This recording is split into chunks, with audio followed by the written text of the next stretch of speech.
Hello friends, welcome to mystery of science. आज हम आपका डिस्कस करेंगे फर्टिलाइज़र। प्रीवियस वीडियो में मैंने आपका डिस्कस किया था कि आपके न्यूट्रिएंट्स कितने टाइप के होते हैं और उनको हम किस तरह क्लासीफाई करते हैं। उनके सोर्सेज मैंने आपको बताए थे कि हमारे डिफरेंट डिफरेंट टाइप के न्यूट्रिएंट्स कहाँ कहाँ से हमें मिलते हैं।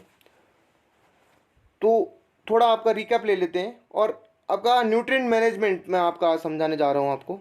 और उसमें न्यूट्रिएंट मैनेजमेंट में आपका फर्टिलाइज़र का रोल जो है वो बहुत बड़ा है, इसलिए आपका टॉपिक आपका फर्टिलाइज़र ही रहेगा, लेकिन मैनेजमेंट आपका न्यूट्रिएंट्स का होगा। वो किस तरह होगा वो मैं आपका पूरा आपका बताऊंगा आपको आज। तो चलिए स्टार्ट करते हैं। आपका लास्ट वीडियो में मैंने आपको बताया था कि आपके जो न्यूट्रिएंट्स होते हैं वो टोटल होते हैं 16।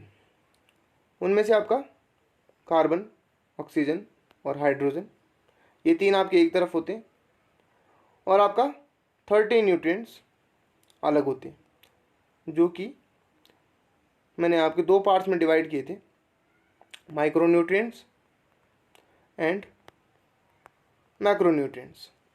ये आपके दो आपके डिवाइड किए थे। माइक्रो में आपके 7 न्यूट्रिएंट्स आते हैं और मैक्रो में आपके 6 न्यूट्रिएंट्स आते हैं। कार्बन और ऑक्सीजन की जो सोर्सेज हैं वो है आपके एयर। कार्बन और ऑक्सीजन आपको एयर से मिलते हैं, यानी कि जो आपको प्लांट है उसको एयर से, वो एयर से कंजप्शन करते हैं आपका कार्बन और ऑक्सीजन का। हाइड्रोजन वाटर के थ्रू मिलता है। हाइड्रोजन का जो सोर्स है वो प्लांट वाटर से लेते हैं और वाटर को हम इरिगेशन के थ्रू, जो सिंचाई के थ्रू क्या कर सकते हैं, मैनेज कर सकते हैं। एयर को हम मैनेज नहीं कर सकते हैं, ये आपका इन्वायरमेंट पे डिपेंड करता है। इसके लिए आपको इन्वायरमेंट ही चेंज करना पड़ेगा अगर आपको कार्बन और ऑक्सीजन की किसी टाइप की क्या दिख रही है, डिफिशियंसी दिख रही है। वैसे हमारे इन्वायरमेंट में कार्बन और ऑक्सीजन काफ़ी अच्छे अमाउंट में मिल जाते हैं। अब आ जाते हैं हम इन 13 के बारे में। ये 13 जो होते हैं इनका सोर्स होता है आपका सॉइल, जो मिट्टी होती है आपकी मृदा, ये आपका वहाँ से आपके प्लांट को मिलते हैं। तो देखिए सॉइल आपकी डिफरेंट डिफरेंट टाइप की होती है, डिफरेंट डिफरेंट आपकी प्लेसमेंट के बेसिस पे या प्लेसेस के बेस पे आपका जो सॉइल होगा वो क्या होता है, अलग अलग टाइप की होती है। अब हमें ये 13 न्यूट्रिएंट्स है आपके माइक्रो और मैक्रो न्यूट्रिएंट्स, ये हर अलग अलग प्लेसेस पे हर प्रकार की डिफरेंट डिफरेंट जो मिट्टियाँ होती हैं उनमें अलग अलग क्वांटिटी में रहते हैं। अब अलग अलग क्वांटिटी में तो हो रहते हैं, लेकिन हमें क्या चाहिए होता है, एक बैलेंस्ड फॉर्म में आपके 13 के 13 न्यूट्रिएंट्स चाहिए होते हैं। ना तो उनमें से कोई न्यूट्रिएंट्स आपका बिल्कुल कम होना चाहिए और ना तो इतना ज़्यादा होना चाहिए कि आपको क्या हो जाए, आपके प्लांट में वो बहुत ज़्यादा अमाउंट में हो जाए। तो हमें ये सारी चीज़ें क्या करनी पड़ती हैं, ये जो 13 न्यूट्रिएंट्स है आपको इनको बैलेंस करना पड़ता है। तो अब इनको बैलेंस कैसे किया जाए, तो सपोज मैं आपको एक स्ट्रक्चर दे रहा हूँ सोयल का, ठीक है, कोई आपका स्ट्रक्चर है सोयल का, ठीक है। इसमें कोई न्यूट्रिएंट्स आपको बहुत ज़्यादा होगा, कोई न्यूट्रिएंट्स बहुत कम होगा, कोई न्यूट्रिएंट्स बहुत ज़्यादा होगा, फिर अगेन कोई न्यूट्रिएंट्स बहुत कम होगा। तो हमें यही चीज़ आपको क्या करना पड़ता है, बैलेंस करना पड़ता है। जब ये चीज़ें बैलेंस हो जाती हैं तो आपका जो सॉइल का स्ट्रक्चर हो जाता है वो क्या हो जाता है, बेटर हो जाता है, या फिर आपकी जो प्रोडक्शन है उसके लिए बहुत अच्छा हो जाता है। तो इसको हम किस तरह से कंट्रोल करते हैं, तो जो चीज़ तो आपका ज़्यादा है, ठीक है, उस चीज़ को हम क्या नहीं कर सकते हैं, कम नहीं कर सकते सॉइल से, बट हम क्या कर सकते हैं, जो चीज़ कम है उसको क्या कर सकते हैं, एक बैलेंस फॉर्म तक ले जा सकते हैं। जो आपका बैलेंस पॉइंट है वहाँ तक हम क्या कर सकते हैं, ले जा सकते हैं। तो जो चीज़ें हमारी कम हैं उनको हम मिट्टी में डाल के इसको क्या कर देते हैं, इंक्रीज कर देते हैं। उसका जो अमाउंट है मिट्टी के अंदर उसको क्या कर देते हैं, बढ़ा देते हैं। तो जो हमारे सब्सटेंस होते हैं जिनके थ्रू आपका ये न्यूट्रिएंट्स आपके एक अच्छे लेवल पर पहुंच जाते हैं या उस पॉइंट तक पहुंच जाते हैं जहाँ पे आपका इनकी अमाउंट एक ऑप्टिमम अमाउंट, हमें जितनी अमाउंट हमें चाहिए होती है उतनी अमाउंट हमें मिल जाए, तो वो सारा आपका जो पॉसिबल होता है वो होता है फर्टिलाइज़र की वजह से। तो ऐसे सब्सटेंस जो हमारे न्यूट्रिएंट्स की, जो हमारे मिट्टी के अंदर प्रेजेंट न्यूट्रिएंट्स की अमाउंट को क्या कर दे, इंक्रीज कर दे, या फिर उसको बैलेंस करने में हमारी मदद करे, वो होते हैं आपके फर्टिलाइज़र। तो एक बेसिक सा मैंने आपको फॉर्म दिया है कि आपका फर्टिलाइज़र क्या होते हैं। आई होप आपके समझ में आए होंगे कि फर्टिलाइज़र क्या होते हैं। बाकी आपका आगे डिस्कस करते हैं कि फर्टिलाइजर्स क्या होते हैं। अ फर्टिलाइज़र और fertiliser is any material of natural or synthetic origin that is applied to soil or to plant tissue to supply one or more plant nutrients essential to the growth of plant.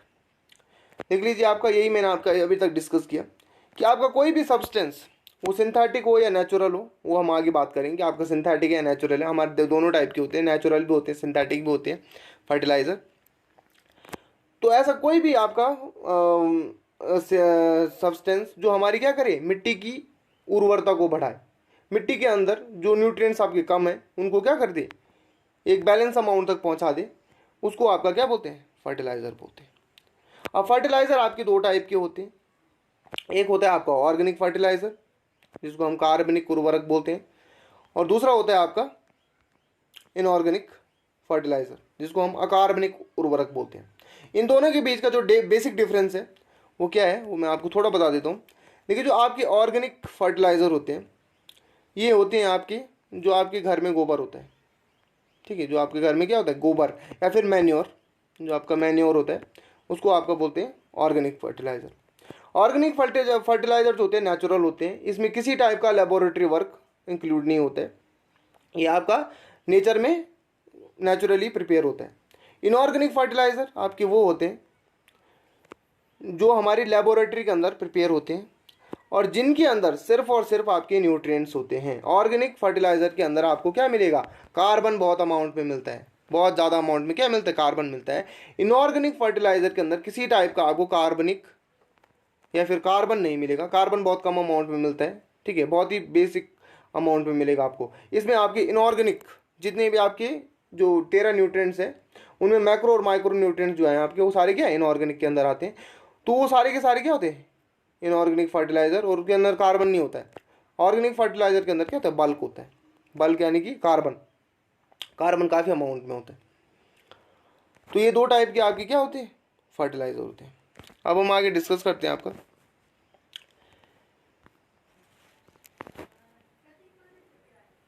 Manure. शुरू करते हैं आपका manure क्या होता है। Manure is organic matter used as fertiliser in agriculture. Manure improve the fertility of soil by adding organic matter and lots of nutrients such as nitrogen that is trapped by bacteria in the soil. Higher organisms then feed on the fungi and bacteria in a chain of life. देखिए, bacteria आपका manure क्या होता है, manure होता है आपका कोई भी डेड एंड डे की मटीरियल जिसके अंदर कार्बन हो।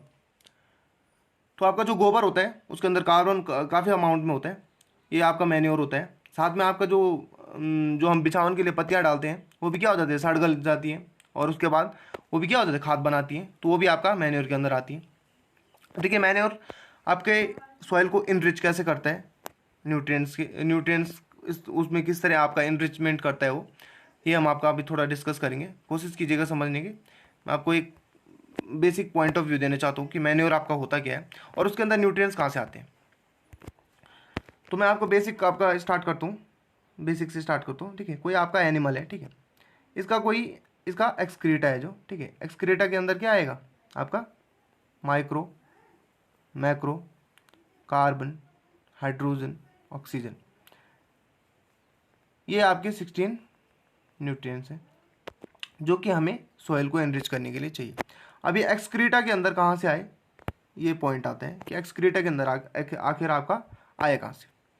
तो इसको मैं आपको थोड़ा सा बेसिक पॉइंट ऑफ व्यू से आपका क्लियर करना चाहूँगा। देखिए, आपका एनिमल क्या करता है, ग्रास खाता है। एनिमल क्या करता है, ग्रास को फीड करता है, और ग्रास के अंदर आपके न्यूट्रिएंट्स कहाँ से आते हैं, सोयल से। अब सोयल से क्या होगा, सोयल के अंदर क्या होते हैं, ये 16 न्यूट्रिएंट्स होते हैं। ये 16 न्यूट्रिएंट्स सोयल के अंदर थे, सोयल ने क्या सोयल से ग्रास ने क्या फीड किया, और ग्रास को फीड किया आपका एनिमल ने, और एनिमल के एक्सक्रीटा में कहीं ना कहीं आपके ये न्यूट्रिएंट्स वापस आएंगे। तो इस तरह से ये साइकिल आपके न्यूट्रिएंट्स को क्या करता है, बनाती है। ये साइकिल आपका चलता रहता है। एनिमल एक्सक्रीट करेगा, सॉइल के अंदर जाएगा, वो सॉइल से अगेन ग्रास के अंदर जाएगा, ग्रास को अगेन आपका एनिमल फीड करेगा, और एनिमल के एक्सक्रीटा के थ्रू वो फिर से अगेन आपका बाहर आएगा। तो कुछ एनिमल्स की बॉडी पे क्या होते हैं, ये न्यूट्रिएंट्स आपके लग जाते हैं जो भी उसकी ज़रूरत होती है, और कुछ एक्सक्रीटा के थ्रू आपके बाहर आ जाते हैं। और जिस दिन एनिमल डिकम्पोज होता है, जिस दिन एनिमल क्या हो जाएगा, एनिमल की डेथ हो जाएगी, अगेन जो उसकी बॉडी जब क्या होगी, डिकम्पोज होगी, तो उसकी बॉडी से भी यही न्यूट्रिएंट्स आपके बाहर आएंगे, और ये न्यूट्रिएंट्स अगेन आपका कहाँ चला जाएगा, सॉइल में चला जाएगा। This is the cycle of manure. या फिर आपका जो भी न्यूट्रिएंट्स है, देखिए आपने एक रूल पढ़ा होगा साइंस के अंदर, द्रव्यमान संरक्षण का नियम। तो देखिए द्रव्यमान यानी कि कोई भी एलिमेंट ना तो हम खत्म कर सकते हैं और ना उसको बना सकते हैं। तो देखिए कोई भी एलिमेंट क्या होता है, एक जगह से दूसरी जगह जा सकता है, उसकी अलग फॉर्म हो सकती है, चेंज हो सकती है फॉर्म, बट वो न्यूट्रिएंट्स आपका कभी खत्म नहीं होगा। देखिए अगर नाइट्रोजन किसी प्लांट के अंदर है, हमने कोई प्लांट खाया या किसी एनिमल ने प्लांट खाया, तो वो हमारी बॉडी में नाइट्रोजन गई, नाइट्रोजन ने वहाँ पे क्या हुआ, नाइट्रोजन क्या करता है, प्रोटीन फॉर्मेशन करती है, तो प्रोटीन बनाएगी। लेकिन जिस दिन हमारी बॉडी डिकम्पोज होगी उस दिन बॉडी से वो नाइट्रोजन क्या होगा, फिर से कहाँ चला जाएगा, सोयल के अंदर चला जाएगा। और सोयल से फिर अगेन वो नाइट्रोजन कहाँ चली जाएगी, किसी प्लांट के अंदर चली जाएगी, और उस प्लांट को फीड करने वाला अगेन वो नाइट्रोजन किसी एनिमल के अंदर चलेगी। तो इस तरह से क्या होता था, ये आपका साइकिल है जो चलती रहती है। और इसी साइकिल को हम क्या करते हैं, आपका इसी साइकिल से हमारा क्या होता है, वापस हम न्यूट्रिएंट्स को बना पाते हैं। तो मैन्योर आपका इस तरह से आपकी सॉइल को एनरिच कर सकते हैं। और मैन्योर के अंदर ये सारी चीज़ें कहाँ से आई, ये मैं आपको समझा चुका हूँ। उसी तरह आपका प्लांट है, कोई भी प्लांट है, प्लांट के अंदर ये सारे 16 न्यूट्रिएंट्स होते हैं, क्योंकि प्लांट के लिए आपका इंपॉर्टेंट है। कोई भी प्लांट है आपका, अगर ये प्लांट डिकम्पोज हो जाए तो ये 16 न्यूट्रिएंट जो आपके ये क्या हो जाएंगे, बिखर जाएंगे, और कहाँ गिर जाएंगे, आपका सोयल के अंदर। ये आपका सोयल के अंदर चले जाएंगे, और सोयल से फिर से अगेन कोई अनदर प्लांट जो होगा, कोई अनदर प्लांट आपका इसको क्या कर देगा, इनटेक कर देगा। या फिर अगर आप इसको क्या करते हो, इकट्ठा करते हो, इस प्लांट की जो क्या ऐश है या फिर गोबर है आपका, उसको क्या करोगे, अगर इकट्ठा करके सोयल के अंदर डालोगे तो आपकी क्रॉप के लिए क्या हो जाएगा, इंपॉर्टेंट हो जाएगा। तो ये मैन्योर आपको क्या कर सकते, इस तरह से आप मैन्योर बना सकते हो। और हमारी मैन्योर के अंदर ये जो अमाउंट, ये जो आपकी जो मैक्रो और माइक्रो न्यूट्रिएंट्स है, ये काफ़ी अच्छे अमाउंट में प्रेजेंट होते हैं। तो अब हम आपका कार्बन के कुछ, जो इसके अंदर कार्बन होता है उसकी क्या क्या बेनिफिट्स हैं। न्यूट्रिएंट्स तो आपके मैंने बता दिए कि आपकी माइक्रो और माइक्रो न्यूट्रिएंट्स काफ़ी अच्छे अमाउंट में होते हैं, लेकिन और इसका जो रिसाइकलिंग प्रोसेस है वो भी मैंने आपको बता दिया। लेकिन इसका जो कार्बन है, इस इनऑर्गेनिक और ऑर्गेनिक के बीच में जो मेन डिफरेंस है उसको मैं थोड़ा यहाँ पे डिस्कस करना चाहूँगा कि ऑर्गेनिक में क्या क्या और बेनिफिट्स हैं। Manure contains large quantities of organic matter and also supply small quantities of nutrients to the soil. Manure is prepared by animal excreta and plant waste. ये मैं आपको बता चुका हूँ कि प्लांट वेस्ट और आपका जो एनिमल एक्सक्रीटा होता है, वेस्ट प्रोडक्ट होता है, गोबर होता है जो, उसके थ्रू आपका बनता है मैन्योर। अब बेनिफिट क्या है इसके, कुछ और अनदर बेनिफिट्स मैं आपको बताना चाहूँ। The bulk of organic matter in manure help in improve soil structure.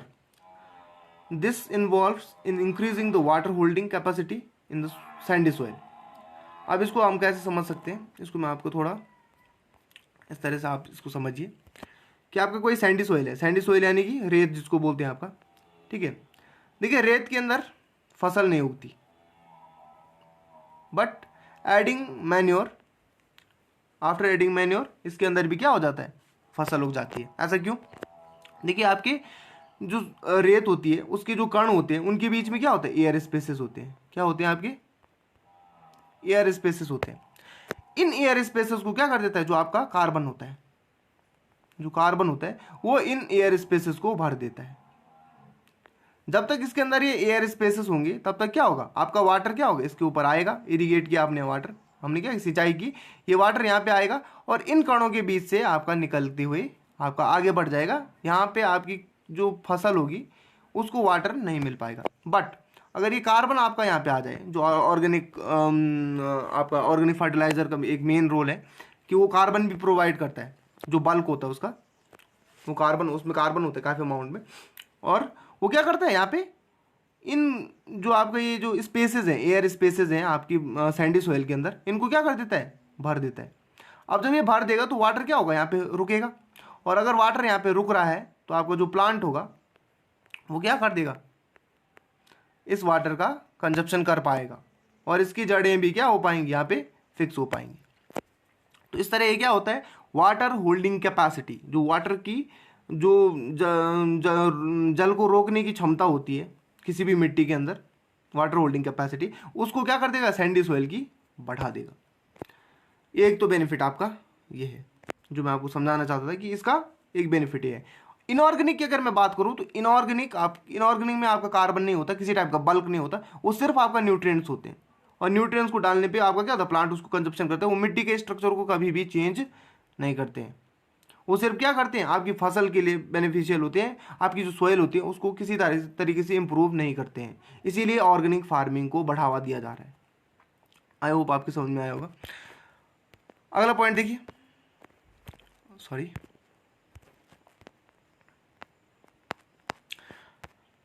the large quantities of organic matter helps in drainage and also avoid water lodging. Using the biological waste material is also the waste of recycling waste. अब देखिए water lodging क्या होती है, ये बहुत important point आ जाता है यहाँ पे। और ड्रेनेज क्या होता है, देखिए आपकी क्ले सॉइल है, क्ले सॉइल आप जानते होंगे, चिकनी मिट्टी। इसके अंदर क्या होते हैं, इसके अंदर आपका वाटर के लिए इतना ज़्यादा स्पेस होता है कि इसके अंदर क्या नहीं हो पाता है, एयर नहीं आ पाती है। जो आपकी क्ले सॉइल होती है ये क्या करते हैं, वाटर को तो बहुत अच्छा होल्ड करके रखता है, लेकिन वाटर को इतना ज़्यादा अमाउंट में होल्ड करके रखता है कि इसके अंदर क्या होते हैं, जो इसके कण होते हैं इनके बीच में किसी टाइप का स्पेस नहीं होता है। और स्पेस होना भी ज़रूरी है क्योंकि एयर इंपॉर्टेंट होती है, और बिना एयर के आपका वाटर क्या हो जाएगा, वहाँ पे वाटर इतना ज़्यादा अमाउंट में रहता है कि जो आपका प्लांट होता है वो क्या नहीं कर पाता है, कंजप्शन नहीं कर पाता है अपने न्यूट्रिएंट्स का। और वो एयर बहुत इंपॉर्टेंट होती है वहाँ पे, बिल्कुल आपका अगर एयर नहीं है तो ज़्यादा क्या होता है, प्रॉब्लम हो जाता है। अब देखिए बल्क, जो बल्क है हमारा कार्बन, अगर हम उसको यहाँ पे क्या करते हैं, ऐड करते हैं, तो यहाँ पे काफ़ी ज़्यादा अमाउंट में क्या हो जाएगा, स्पेसेस खुलने लगेंगे। क्योंकि चिकनी मिट्टी में अगर आपका कार्बन आ जाए या गोबर आ जाए, खाद आ जाए, तो खाद क्या होती है, खाद क्या कर देगा यहाँ पे, वाटर की जो वाटर होल्डिंग कैपेसिटी है इसकी, ठीक है, और जिसके अंदर जो एयर स्पेसेस है उनको खोल देगा। तो देखिए ये दोनों जगह आपका क्या करेगा, काम करेगा। तो यहाँ पे क्या करेगा, एयर स्पेसेस खोल देने की वजह से यहाँ पे क्या होगा, आपकी वाटर लॉजिंग बच जाएगी।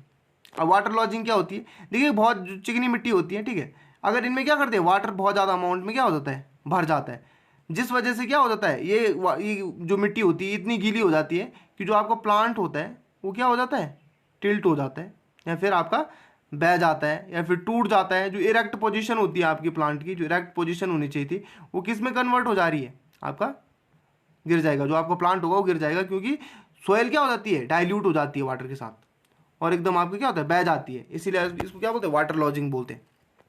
बट अगर हम इसमें क्या करते हैं, ऑर्गेनिक मैन्योर डालते हैं या ऑर्गेनिक फर्टिलाइजर का यूज़ करते हैं, जो गोबर होते हैं, वो क्या कर देते हैं, इनके अंदर स्पेसेस, एयर स्पेसेस खोल देते हैं, जिस वजह से आपकी जो वाटर होती है वो वाटर आएगी और वाटर ड्रेनेज हो जाएगा, वाटर आपका रुकेगा नहीं और आपका क्या हो जाएगा, ड्रेनेज हो जाएगा। तो क्या करता है, वाटर होल्डिंग कैपेसिटी को कम भी करता है और वाटर होल्डिंग कैपेसिटी को बढ़ाता भी है। यानी कि दोनों तरह से आपका क्या करता है, वहाँ पे आपका यूज़ हो सकता है। और यही आपका ऑर्गेनिक फार्मिंग का बहुत आपके बेनिफिट्स हैं। इसीलिए ऑर्गेनिक फार्मिंग को ज़्यादा से ज़्यादा अभी इंडिया में बढ़ावा मिल रहा है, क्योंकि इनऑर्गेनिक से बहुत ही ज़्यादा क्या है, आपकी हार्मफुल इफेक्ट्स आपको देखने को मिल रहे होंगे, जो आपकी फसलें हैं वो डिस्ट्रॉय हो रही हैं। तो ये आपके जो कुछ इंपॉर्टेंट पॉइंट्स थे जो मैंने आपके मैन्योर के बारे में डिस्कस करने थे, ये मैंने आपके डिस्कस किए। आई होप आपकी समझ में आए होंगे। अगर आपकी समझ में नहीं आए तो आप प्लीज़ कमेंट में लिखिए, मैं आपका दोबारा एक नया वीडियो बनाऊंगा मैन्योर के ऊपर, ताकि आपकी समझ में आ पाए। आई होप आपके जो मैंने आपके पॉइंट्स डिस्कस किए वो आपकी समझ में आए होंगे। Thank you so much for watching my video. अगर आपको वीडियो पसंद आई तो लाइक कीजिए, शेयर कीजिए और सब्सक्राइब कीजिए। Thank you so much.